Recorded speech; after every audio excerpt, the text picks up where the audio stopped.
Welcome to 1202, the Human Factors Podcast. The podcast that covers all things about humans, technology, and particularly the bit in between. And welcome to this episode of 1202, the Human Factors Podcast. Some of you may be familiar with the story of how I really discovered podcasts and then stepped into trying to attempt to deliver this one. But for new listeners to the channel, bear with me a moment, indulge me. So I was working away from home quite a lot, which included a 6-hour drive sort of twice a week. And I was going through audiobooks at a massive rate of knots. And when my other half politely, has to be said, asked me, why can't you listen to podcasts like everybody else? And this led me to search for Human Factors podcasts. And so this journey began. But the reason for recounting that is that a particular podcast was pretty much my first subscription. And not only an insight into the world of human behavior in cyber, but also really the art of how to put together a podcast itself. And so if you do go and listen to Human Factors Security, which I thoroughly recommend, then you might see some similarities in structure, which might cause me some awkward conversations in a bit. But to get to today's guest is not only the host of Human Factors Security, but a self-confessed burglar for hire, a professional con artist, and she uses non-verbal communications, deception, and persuasion techniques to carry out simulated criminal attacks on businesses, what is known as penetration testing. But her approach doesn't involve Trojan viruses, complex ransomware. It doesn't really involve picking locks. To paraphrase from her recent book, she hacks the person to open the door for her. Jenny Radcliffe is an ethical social engineer, a people hacker who tests security measures using psychology, con artistry, subliminal linguistics, cunning, and guile. She's led simulated criminal attacks on businesses of all types and sizes, running crews with varied expertise and experience in order to help secure client sites and inform and get information from malicious attacks. And you can see quite a lot of her interaction on quite a number of YouTube videos where she's done a whole number of TED Talks and that type of thing, as well as to a book that I'm sure we'll come to talking about today. So without further ado, Jenny, welcome and thank you for joining us on the podcast today. No, it's my pleasure, Barry. Thank you. And I just love the Human Factors logo and everything. How cool is this? Thank you very much. So to get into a bit about you then, obviously, what you do is quite what I think is quite a fantastic job, but it seems to be quite a unique job, at least when you sort of started. So what is your role and how does that, what do you do on a day-to-day basis now? So, I mean, when I'm asked it to sort of the public as opposed to security people, I'll say I'm a security consultant because we are. So what we do, I work on my own a lot, but I also have a small team that I can go to and then a big network. And what we do is we're hired by clients to test their security. So that's to test the people and the operational side, although there is a little bit of tech comes into it. But really, we're hired to test the human factor. We're there to see whether or not we can talk our way in or whether people can be manipulated or persuaded to make mistakes in order to show the art of the possible, right? So what we can do without tech to breach a company or usually like a high net worth individual security. And so it's hacking, but it's human hacking. Hence me being called the people hacker. And as I say, it's we do use a bit of tech, but the whole point is that technical side of the job is done by people who are very technical specialists. I was always more interested in the psychology of it.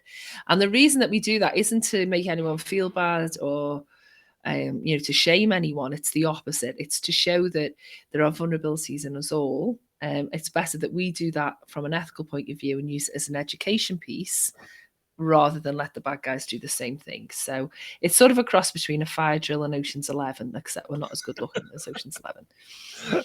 That's a great way of describing it.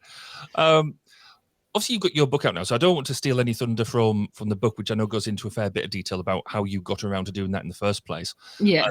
I've got to say, within like sort of the first couple of chapters, I was terrified of some of the things that were there, never mind anything else. But could you give us, I guess, a précis about how you got into it in the first place? Yeah, I mean, honestly, it was not something that was well known until really quite recently.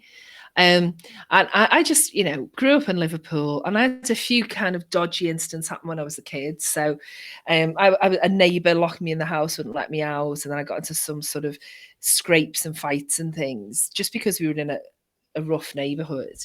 And my parents asked my cousins to look after me a little bit, just so I wasn't on my own or with just little kids my own age.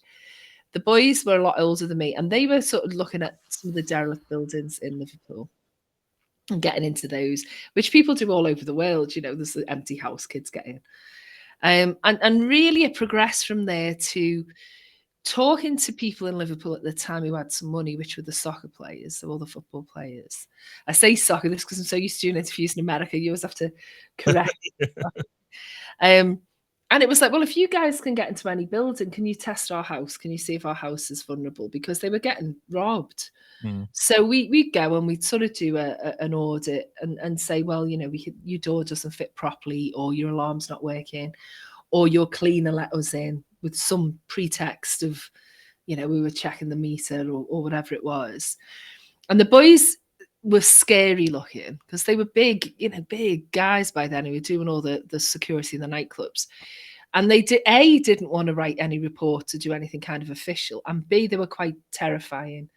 and sort of mostly the sort of wives and girlfriends and partners and families of the people didn't really speak to them, but I could speak to them and they'd speak to me because I looked so innocent. And I was innocent, really, I suppose. And so, they'd open up to me and they'd say, oh, well, I didn't think that this was a problem because, or we never thought that person was would be someone who'd rob us, someone within their circle. So I started to kind of write all this down, do the reports and do the sort of paperwork side. This was still at school and then into uni. And the boys gradually lost interest in it. And did other things. But I was always kind of really, it always felt really like an unusual, exciting job. And before too long, I got a job on my own from someone who was connected to sort of the family and to other people. And I told the boys they didn't want to do it. So I did it on my own. And it sort of went from there. It was word of mouth. And I'd do it alongside a normal, like I say normal, but like a normal, respectable career. Right. In procurement. And I was in procurement for lots of big companies and did that. But then I started going all over the world to negotiate. And I get jobs wherever I was going in the world as well, because I was good at it by then, I guess. And also I was probably cheaper than people who did it officially. And there weren't many that did that. It was definitely police, military, intelligence services. But I was kind of on my own. And so I did it for years. And then gradually sort of cyber came up. Alongside the internet, and I realized that there was people doing this as well, mostly in the States at the time. And then the cyber element came along. I never thought that people who were technical and cyber people would be interested, but of course they were my most interested audience because they knew that you've got the technology and that does the heavy lifting in terms of blocking things like phishing emails and stuff. But the things that got through were the things that relied on human judgment. And that you can't account for that. You've got to try and educate. You've got to try and we call it poker yoki in manufacturing. You've got to try and do it something that can't be. You've got to make it so a human intervention can't mess up a circuit or mess up a door. And so that was really how I came to be known. And then really, I was asked to talk about it at a couple of conferences and we were away, so that was really how it worked. And then after a while, I dropped the other careers and just focused on it when it was in the open a bit more and respectable to do it. I've sort of got this image in my head of you going along doing the day job and then in the evening sort of slinking out the hotel at night. That was exactly what it was. And I think about now, where on earth I got the energy to do all this like stuff during the day and then go out and do stuff at night. But it was always it felt like a big secret. And I knew it, or like, at least I felt most of the time I was helping people and doing something useful. And it was also difficult to say no, because these are serious people asking me to help. It was like, well, I can't really say no to that person. And then there was the money as well. So it was always it was just like it was almost, they call it a side hustle these days. Yeah. until it wasn't, Yes. So I guess did it almost feel like you had like an alter ego? You had your almost superhero complex behind it. I don't know about superhero complex. I mean, when I was little, when I was kidnapped in the house, and I mean, that neighbour really did intend me harm. Yeah. I didn't come to harm, just to say to everyone, but not physically anyway. But it left a big mark on me. I certainly wanted to be a superhero that day.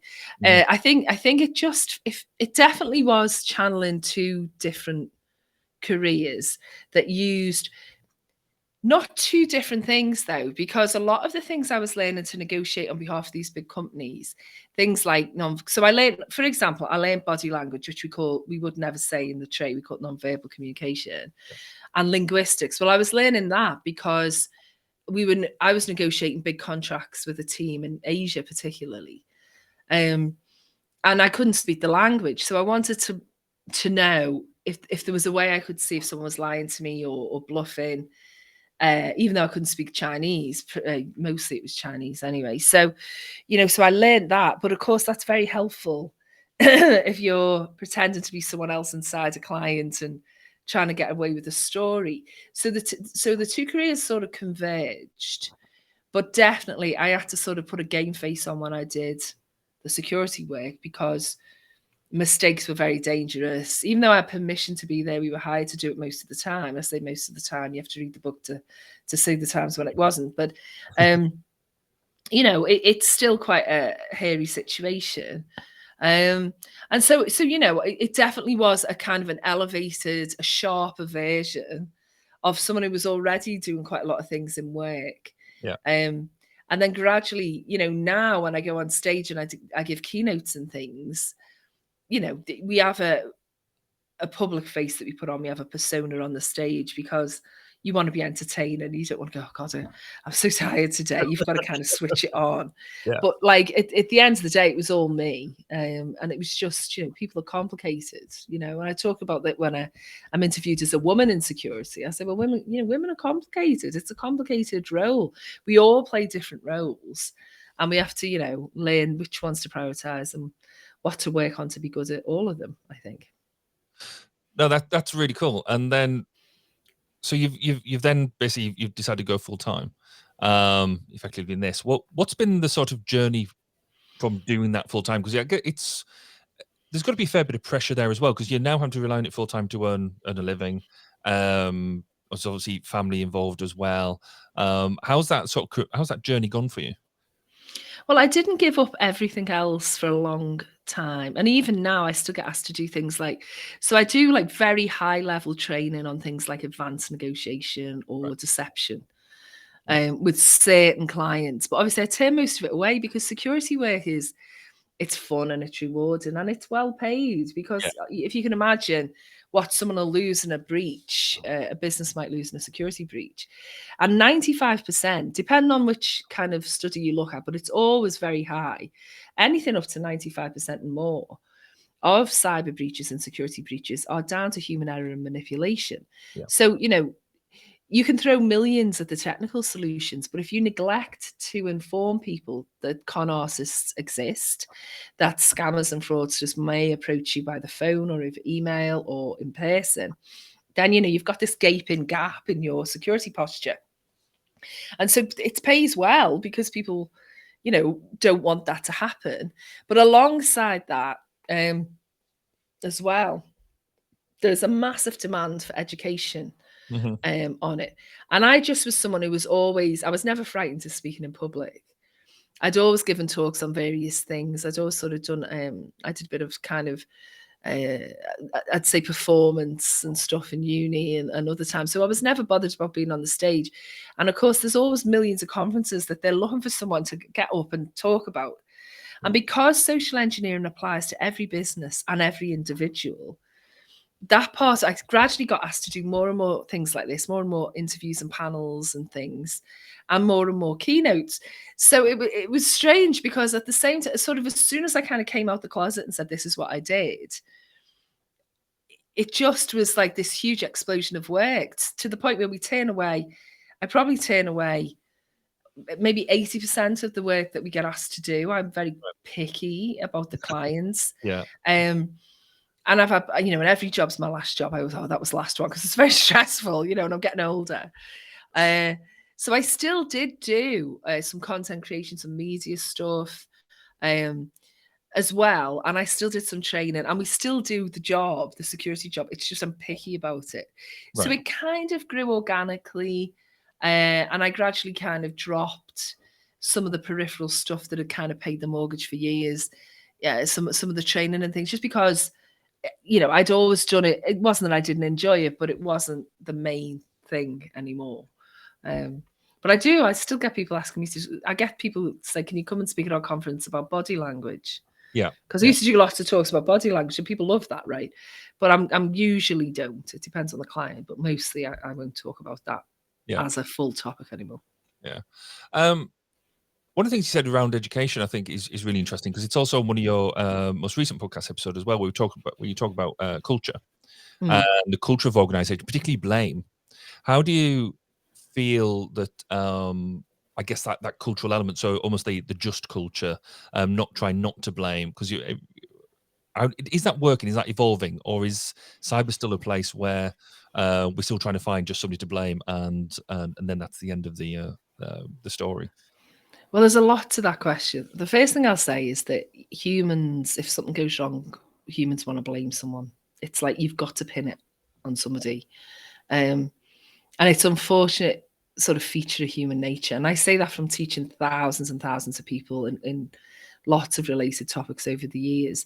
I do case studies in some of the courses I teach where there isn't someone to blame. It's just circumstance, right? And I know from, from what little I know about the type of people who might listen to your show, is that, sometimes it just is. It's just stuff happens, and the universe conspires. It's not necessarily a mistake. And so, we want someone to blame. We have to be very careful, because when I work with my little team, or when I work on my own, I'm a professional con artist. I will con you, right? Or I will die in the attempt. And so before we take a job on, we do meet with senior people and say, we will get past, right? And people will make mistakes. They'll believe us when they shouldn't. They'll be naive. And they can't be fired or blamed for that. What we have to do then is make sure that so I try and meet them personally afterwards and talk to them about you were the one that in the way that today, but it could have been anybody. We all fall for it. I can fall for it. Everyone can.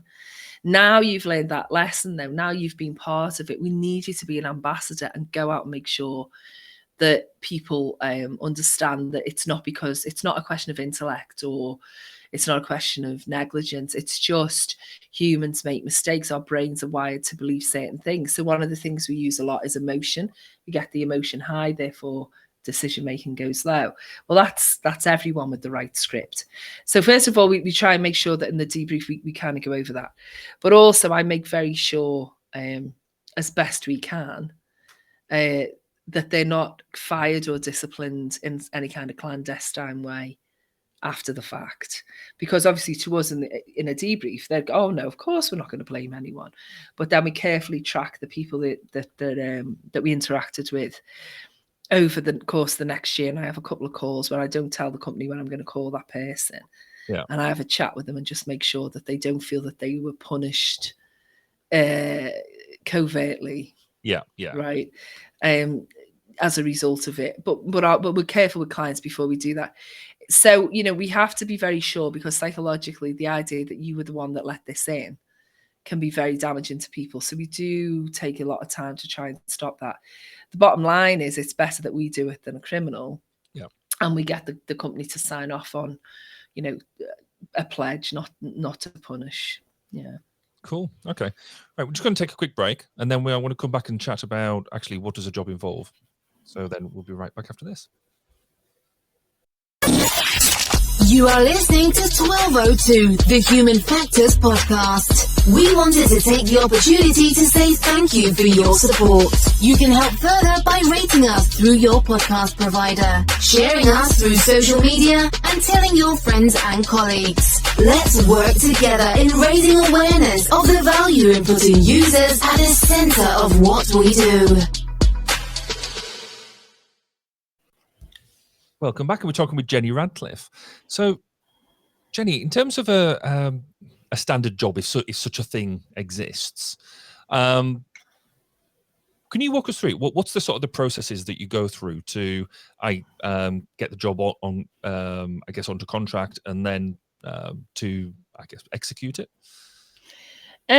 So you're right. There's not a standard job because every person's different, every group is different, every company.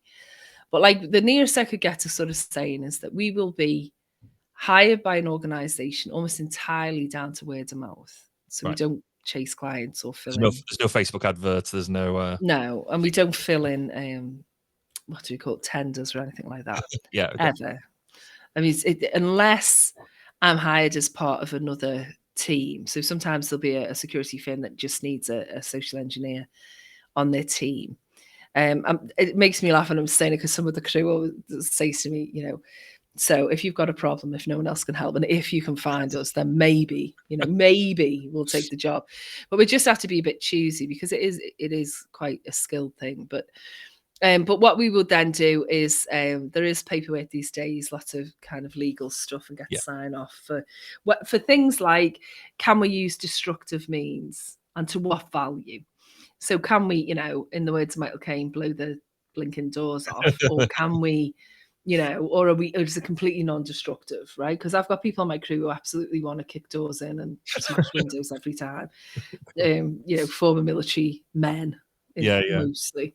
But once we've sort of established the legal side of it, we will then look into that client in a number of ways. And it's basically it's a lot of research these days. It always was a lot of research, but back in the day, obviously without the internet and everything, we used to have to sort of watch, like do physical surveillance for a long time to try and work out relationships and the culture of a company, do lots of dry runs and little tests just to get the lay of the land. But now what we will do is we'll look at the organization that's hiring us, and we do basically it's almost like it's a PESTLE analysis, if people know what that is, and it's analyzing that macro environment. Who are the company? What's their recent history? What's their, less than recent history? How are they established? Things like, is it a single leader at the top of the company, or is it, very kind of a devolved team? What sort of things they investing in? What sort of technology? What sort of products and services are they putting money into? What are they letting die on the vine? I want to know as much about that company as anyone could find out that isn't literally working inside those walls, because the culture and the stuff that's going on in that company will inform our story, and the story will be the thing that gets us in. So it's a very thorough and quite a skilled sweep of the internet and some physical surveillance. The skill, because I've been asked a few times, like, well, if you say this, people can do it.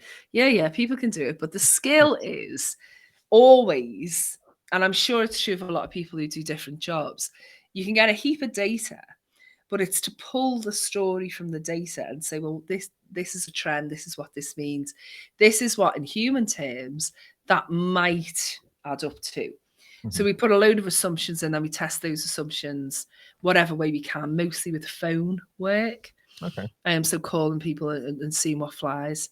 And we'll generally do that first. And then once I've done that, we'll start to narrow down 12 to 20 individuals in that organization who, for some reason, stand out. So they might be close to whatever target the client's given us. Sometimes the client will say, "What, you to get into the FD's office and steal his laptop," right. Or we want you to find, we've got a particular secure area. Can you get into that? But a lot of the time, it's just walk around and tell us what we're doing wrong. Put fresh eyes on this. Yeah. So all of that. And we'll get those individuals, we'll plot them out, and I plot them out on an actual physical wall, which we call the crazy wall, the murder wall. Cool. Yeah. Make up all those connections. And then honestly, I'll sit back for a bit and I'll look and I'll see a way in. And there's times when there's almost no real, way in. You sort of go like, I can't see, like that might work and that might work. But I really am looking for sniper fire. I'm looking like, that is what we're going to do. That will work on that guy or that gal. And that'll be a result of their professional situation, maybe some personal circumstances as well. Although we stop short of harm. So, for example, people in a company who've got, maybe problems with debt or addiction or something like that, or illness in the family might be more subject to coercion than someone who hasn't got those things. And all we'll do is just flag and just say coercion could be a possibility here. We're not going to do it or even replicate it or get close. But we'll do that. And eventually what we'll end up with is probably half a dozen targets. Okay. And we'll decide and we'll go in, and those people will be the ones that we switch full force on and do a proper campaign of emails, telephone, elicitations, which is getting someone to talk without asking them too many questions, and physical contact as well, until we see a way in, and then we'll get to it. And the idea is to get someone to be manipulated, persuaded, influenced into giving away information that would not be in their interests or the interest of the company to do so. But manipulation is one of those ways that when people hear it, they think that's a bad thing. Well, of course it is. But if you learn how, if you're manipulated once by an ethical hacker, then you probably won't be as easily manipulated next time, which is the principle of it. But when I do interviews, I did one interview that's had over, I think we're getting near to 1.3 million views of this interview. And of course, people only listen to the title. Yeah. And so underneath it's like, burglars should be in jail, and I'd shoot her if she came to my house, and all this. No, we are the good guys, right? We are trying to help you. Try and listen to more than the first 3 paragraphs, but people don't. Well, because that is a big thing, particularly in cyber, because I think it's a box, isn't it? And you sort of think that the nasty things happen in this box that will sort of coming out to get you, but there's people behind it. The box is the tool, and then you look at you've got in larger buildings, you put all that, I guess, faith in the security at the front desk and the barbed wire going around the building and all that sort of stuff, but you don't actually, it looks impressive, but you don't actually know whether it works until it's tested, and you want to be tested by somebody like yourself who will turn around and say, yeah, no, okay, I got him, but this is how I did it, rather than finding out one day that the bank vault's empty or the I mean, people want things to be simple. People want things to be right or wrong, black or white. We used to have a term, black and white hackers, but we don't use it so much now, partly because it's loaded. It's a loaded term, but also because we're the good guys. We are, spend my life trying to stop people being scammed and hacked and robbed. But to do that, I have to have a attack perspective. I have to put that head on and look at things in the same way a criminal would do it. And, that is the price you pay sometimes for good security. Yeah. No, and that someone's willing to replicate that to protect you, And I guess in many ways it's no real difference from somebody putting a you can get a phishing email test, for example, and that's a very simple way of doing it. You're almost just taking it to that nth degree. Is it simple though, Barry? Is it? I have opinions on this, right? Because I've worked with lots of companies who do phishing tests, and unfortunately, it's quite easy to manipulate a good result from phishing software. I'm not saying we shouldn't do it. Yeah. I've written hundreds of scripts for phishing emails over the years. I mean, I'll give you an example because you probably want an example. I'll give you an example. There was this great time that we did one. Anger is a fabulous motivator, right? It makes people lose their mind, and quite literally. And one of the ones we sent an email out to a whole company at like 10 to 4 or something on a Friday that said, as we have told you before, which of course they hadn't been told anything before. As we've told you before, you have to switch to this new server by clicking on this link and registering with your username and password. And if you don't, you will lose the work that you've got on your all your hard drive, all your applications for work. This is your final warning. You've got the next 15 minutes to do it if you've got a problem with this. So first of all, there's a link for them to click, which is a tracking link. Yeah. So if it was a phishing email, we'd be able to open up the system a bit and get on the network. But this is just a tracking link. But then just to be evil underneath it, if you have a problem with this, click on this link and fill out the complaint, or ring this number. But as of in the next 15 minutes or so, everything goes off. Everyone in that company, apart from a few security staff who were stood watching it with me, watching the tracker, and people who were like on maternity leave or on holiday, but almost everybody else just clicked on it, not because they were convinced they had to switch, but to complain. Right, yes. That they'd not had the notice and that this was a mistake and what the hell were we thinking? Hilarious, really, to watch, although not for, not really, but it was funny, the way that people just fall for that bait. So, I've written hundreds of them, different ones and different ways to get people to do it.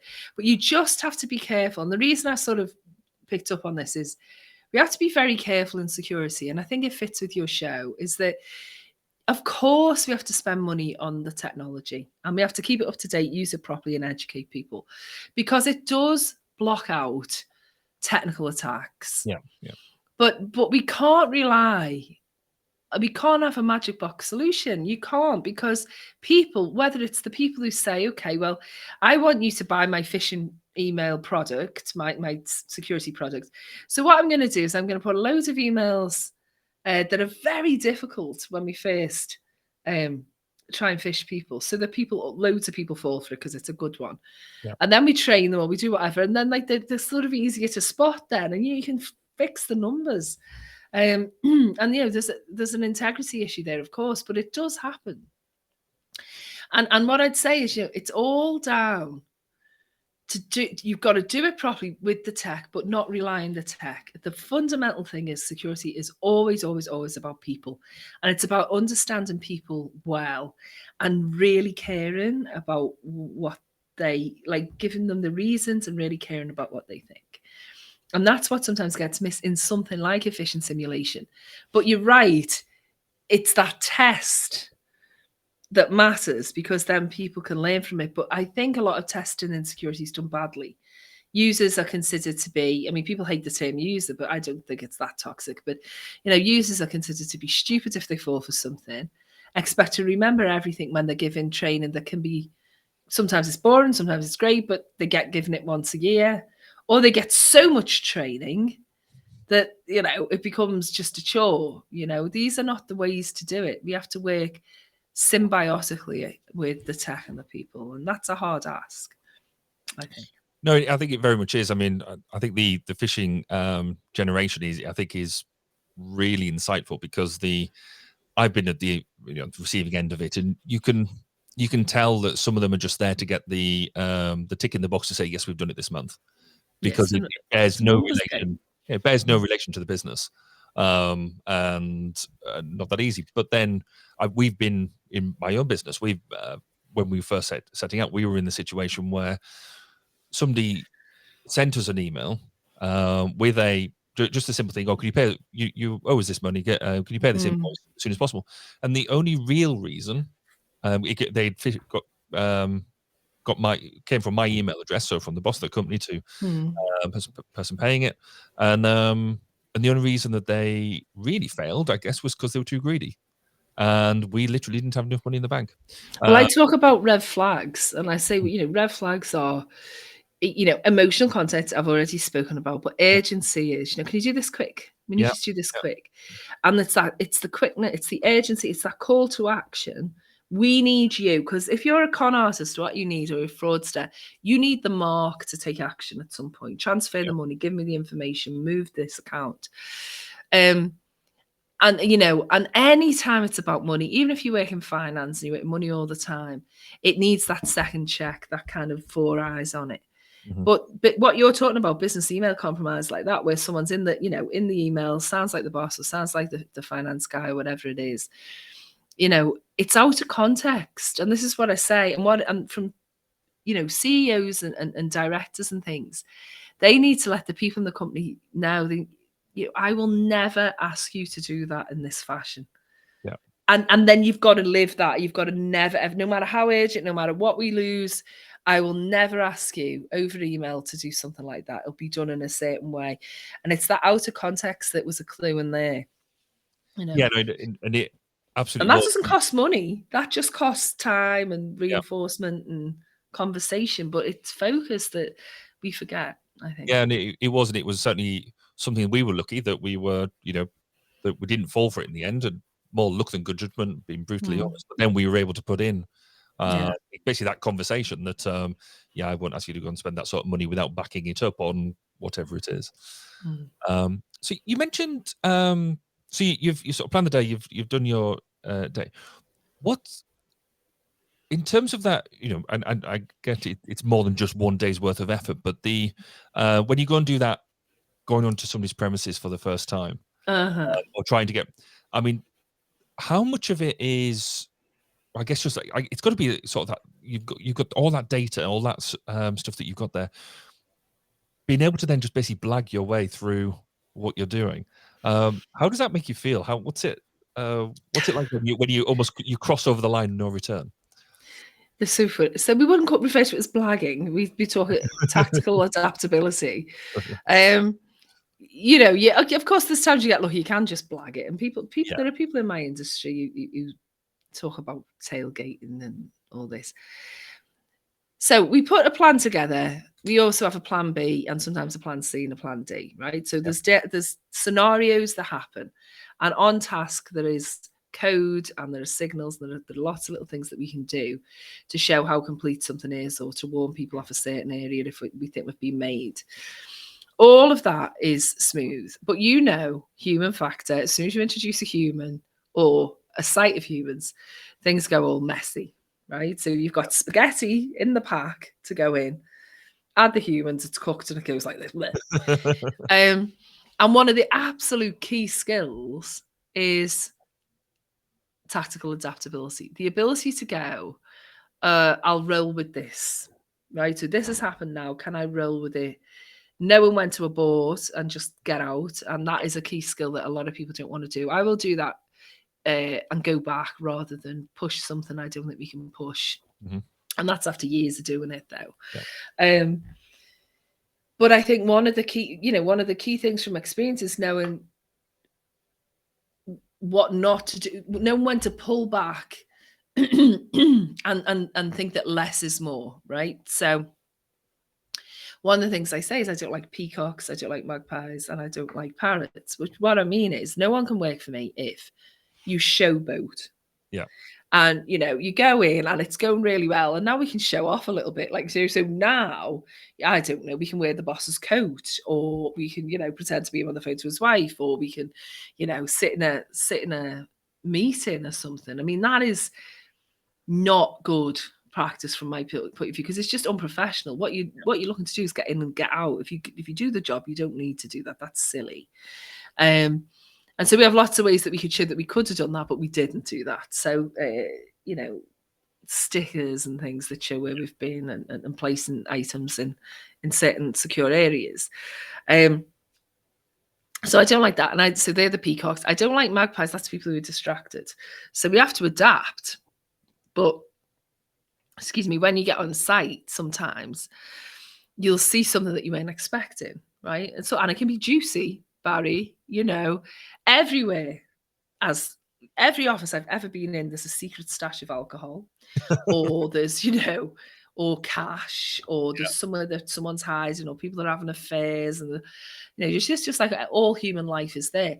You have to be able to not care about that. If it's not directly linked to the job, and it's not illegal, then we ignore it. You're supposed to ignore it and just do the job and get out, right? And then I don't want people talking about it, by which I mean significantly naming clients, right? Because I talk about the job all the time, but there's a difference between talking about the job to educate whilst remaining discreet, and somebody going, well, I went into this building and this guy was a dick, and, whatever. Sorry, I swore. Anyway. Sorry. So, there is a huge amount of planning, and because we plan so well, we can adapt on the job. Excuse me, so I'm just terrible dry throat today. Yeah, no worries. You adapt well because of preparation. If you don't prepare well, whatever story or whatever situation comes up is more difficult to adapt to. So on the one hand, we're strategic, and that allows us to be tactical. No, that's fair. So you going on to that thing about you talking about this more. I mean, obviously you've been talking about this. I made reference to the fact that you've keynote speaking, lots of things on YouTube now. Mm. But also now the publishing of the book, which is hugely exciting. How does it feel to be able to talk about the work that you do in, I mean, again, you talked about the educational stuff, so I get that, but this is, I mean, you're entertaining. The way that you deliver stuff is just brilliantly engaging. So what does it feel like to be able to talk about this stuff, and how difficult is it, given that you want to protect your clients, but then be able to talk in an entertaining way and educate it as well? I mean, in terms of, the clients, there's a balance, and the book is I composite characters and jobs sometimes. So sometimes it's more than one job that I'm talking about, or there are a few people in the book who absolutely wouldn't either know it's them already or will know if they ever read it. But they're not, it's coincidental, right? It's because I have obscured identities a lot, by which I mean there are certain incidents, like there's an incident with one lady in the book, which I'm not going to mention now, but you can, if you read it, where there's only a couple of people in the world who will have done that. So like, that person will know it's them. But they're not likely to come forward and say that they're the one that did that. And if they did, I would take that on the chin, 100%. But so I was careful that, like, there are clients in the book that they might think it's them, but I've obscured enough detail that it can't matter to them, and it won't matter to them, and it's all gone through legal. So from that point of view, I'd been telling some of these stories for years on interviews and in keynotes. Not all of them, because somebody wrote a review on Amazon saying, if you've heard Jenny's interviews, you know some of these stories. Well, you know some of them. You say you don't know all of them. And I never went into the detail before that I went into in the book. Yeah. So, I kind of had to write it all down, because people kept saying what you just said. Is that, we like to talk, it's entertaining, it's funny. Because the job is funny, I couldn't do my job unless there was a lot of humor involved, unless I could laugh at these difficult situations. And I think people find that quite unexpected, that, you can be, in the middle of Asia with someone with guns and still kind of feel like laughing, because it's just so ludicrous. So I kind of always felt like I did speak about it, and then wrote it down as like a definitive account of those jobs. Yeah. And then there's lots of others that I've not spoken about yet in public at all. It's not like it's a big release or anything, because I'd always kind of chatted around it. I think the difference is that, the security community is quite tight. And so in my community, if you like, my industry, we kind of know each other, and sort of people kind of, I think there's some conferences where they do guess whose slide it is. They'll put a slide up or a phrase and people go, oh, it's that one. Because like, it's quite a tight industry. So it didn't feel to me, different. I almost felt like everyone's heard these stories, but when you publish a book and the book's successful, and the book has been fairly successful so far, I've not been out long, but so far we're doing all right. People who have never heard of the job are reading the book or watching me being interviewed, and that feels very, very strange. And getting recognised, I did an interview on this morning, which of course is huge, isn't it? And but you're just in a studio. It's just like doing something like this face to face. It doesn't feel much different. And then getting recognised, someone's like, "Oh, you're that burglar off the telly." It's very that was odd, and and people thinking I have a selfie with you because I've never met a burglar before, and I'm going, "Well, I'm not a burglar. You see, I am a burglar, but I'm not a burglar." And then you got this whole thing. So it sort of felt, it felt like. I don't feel exposed. It wasn't a big relief. It was nothing like that. But I just knew that people were interested in the stories, and that I had something to say about what this meant for security, personal security, organizational security. There was something to contribute there. And I'd said it that often in talks and things, some of it, that I thought, I'll write the book. I'll tell you everything about how I got into it, give you some examples of jobs, and leave you hanging for the next one, which was the idea. Yeah. And I think that's really how it feels, That's brilliant. If people wanted to follow in your career footsteps, read the book, they're inspired, What would be your advice? What would be, either around educational choices or just go and move to Liverpool or what would be your advice? So I'm asked this dozens of times a day, and it's hard, right? What I would say is, if you want to do something similar to me, it's easier now than it used to be. There are firms who do physical infiltrations. Your life is easier if you can do some tech, right? Because technical stuff now is an entry point into social engineering, and it's a skill that is always useful. But to be a good social engineer, you really need to be interested in people, and that means psychology. And I don't necessarily mean at uni or anything like that. I mean, I just mean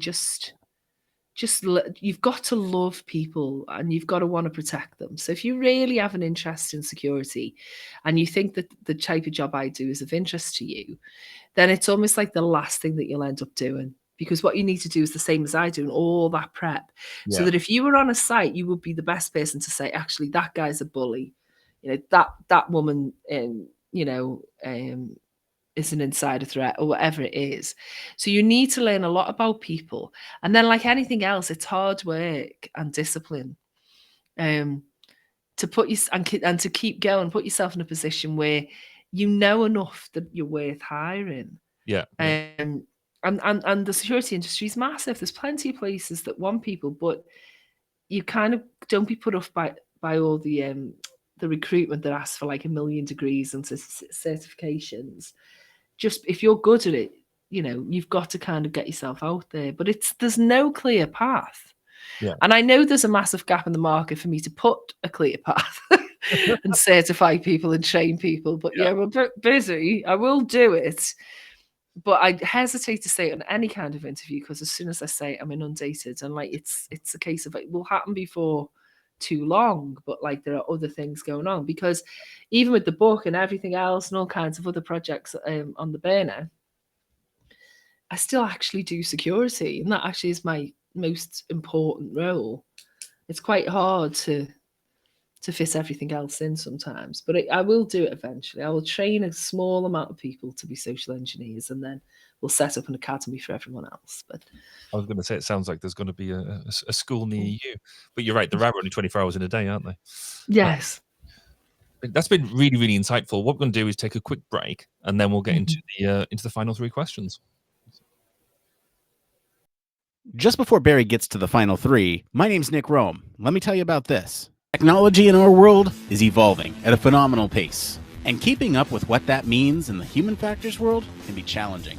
That's where Human Factors Cast comes in. Human Factors Cast is a weekly podcast that highlights and breaks down stories that are chosen by you, the Human Factors community. New York State is giving out hundreds of robots as companions for the elderly. Buttons in cars are safer and quicker to use than touchscreen. A prototype just achieved a major milestone that actually fits the description of a flying car. The show provides perspective based on experiences from different domains and different industries.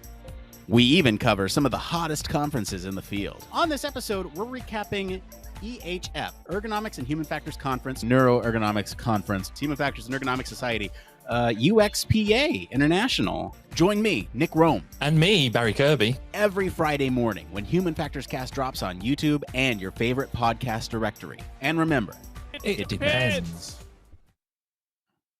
And now I'm going to send it back over to Barry for the final 3. That's still cheesy. So the final 3 questions, we asked them of everybody. What's the first one? What would be your, I guess, go-to reference material? A book, a paper, or anything like that, technical or fiction? Okay. So, this is difficult because there are some which I don't normally talk about, because they will give you massive amount of pointers and they're not the kind of the well-known works in the field. I think there are a couple of things that are always good to know. So Thinking Fast and Slow by Kahneman et al. Is good.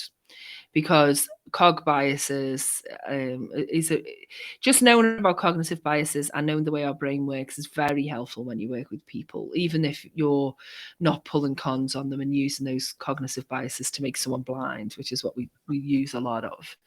So I think that one would be a good one. And you know, there's a few series. There's a fiction series by someone who writes with the same publisher as me, and it's called The Good Thief's Guide. And it's The Good Thief's Guide to Vegas, Amsterdam, London, Paris. If you want to read stories about burglar, they're good stories. And I think that's all I should say. Also, actually, one more would be Paul Ekman's work on emotions, not anyone around Paul Ekman, just the books, is also very good, because it's like, what's interesting with books like that, with what Ekman did, you don't have to believe everything about micro expressions and everything else, but understanding, for example, understanding what makes people angry, right? So what makes everyone angry, and then what makes us angry as individuals, and how that's expressed, means that you can control a conversation, indeed an individual, as if you were conducting an orchestra. Now, I'm not saying just that. Yeah. But knowing how to dissipate anger. I also like Chris Foss's work on negotiation. So Never Split the Difference is, that's practical advice. It's good. Yeah. That, so those are good books. I wouldn't say. And the book I tell people to read just about being a leader and just about kind of discipline is Shogun, James Clavell. Okay. Because in Shogun, that guy is where, the actual Shogun waits, I think, 11 years for the right moment. Teaches you the value of patience, and it's not Western culture really that they're talking about. You can learn a lot from other cultures. So let's try those for now. Cool. We'll get back to you when we need a refill. If you could go back to younger Jenny, or whatever time suits you, what piece of advice would you give yourself? This makes me sound so negative. Be careful who you trust. Be careful who you work with and trust. Because I've worked with people in the past. I've had the best career in terms of partners and people I've worked with. Some people have been just amazing to me, and I've had an amazing career. I've gone all over the world and done exciting things, and really, really loved it. But there were people I worked with, or even people I was going to work with and met with, who turned out to be bad people. Right. And I suppose, by which I mean unethical, plagiarists, difficult, people who gossip. And I think we need to warn youngsters a little bit. At the beginning of your career, pick your team carefully. And by which I mean give people time. There's that saying, isn't there, when people show you who they are, believe them, right? So give them some time to really show their true colours. Look at what they're like during stress. Look how people behave when you're successful, to see what people are really like. It's easy to be a friend to someone when they're, things are going badly, but your true friends, when you're successful, you really see who's your friend when you're successful, because it's very hard to be pleased on behalf of someone else. So. Yeah. I've never thought of it like that before. That's really cool. Bitter experience. But... Right. So once if you ever retire, what would you like to be remembered for? I think I would like to be remembered for bringing social engineering to, or at least playing a part in bringing social engineering to the wider consciousness, and therefore preventing people from being caught out by it. That's what that I think that would be a valuable thing to have done. And I think you're very much well on the way there, because the amount of work that you've done, more than anybody else, I think is phenomenal. Thank you. Jenny, Hopefully. thank you ever so much for your time and insights today. Thank you. And can I just say thank you so much for saying that my podcast inspired this. This is such a professional, great show. And I'm so pleased that you asked me to be a guest on it. So thank you. Oh, that's such a nice thing for you to say. I've got to be honest, I've been terrified of this interview just because, because you inspired what we're doing. So no, I really, really appreciate that. But you see, here's the thing. Sorry, I know you're near your limited time, but here's the thing. If someone takes something that you do, builds on it, makes something unique and is inspired by and acknowledges that, then that we all learn from that, right? That is not copying someone or stealing ideas. That's someone taking a concept and working on making it better. That's great. I wish more people would do that, Because I look at this and think, oh my God, there's a million ways I can improve human factor security podcast now. So I'm so glad that we had the conversation. That's awesome. Absolutely. So if anybody wanted to get hold of you, yes, how would they go about doing that? Oh my God. Well, I'm easy to get hold of. If you put Jenny People Hacker into any search engine, you'll be bored to death of me. I'm Real People Hacker on Instagram. Jenny_Radcliffe on Twitter or People Hacker. LinkedIn as well, Jenny Radcliffe, People Hacker. But I mean, if you want to see me in every incantation you can possibly imagine, I'm all over YouTube. It seems to be these days there's an awful lot of people covering it. So Instagram's for pictures of food, talks, and travel, and occasional pictures of a roof I've fallen off. Twitter is the usual nonsense on Twitter, but like fun and games and opinion. And yeah, in YouTube, you'll see talks and interviews and that type of thing. So those are things. And the website, humanfactorsecurity.co.uk. And that's awesome. Now make sure all them details are in the show notes. So thank you. Thank you again, Jenny. That's been really awesome. And if you want to know more and you want to hear more of Jenny's insights, then I thoroughly recommend her new book, The People Hacker. If you do have any thoughts or questions, then do leave comments or questions or whatever on whatever platform you're engaging on.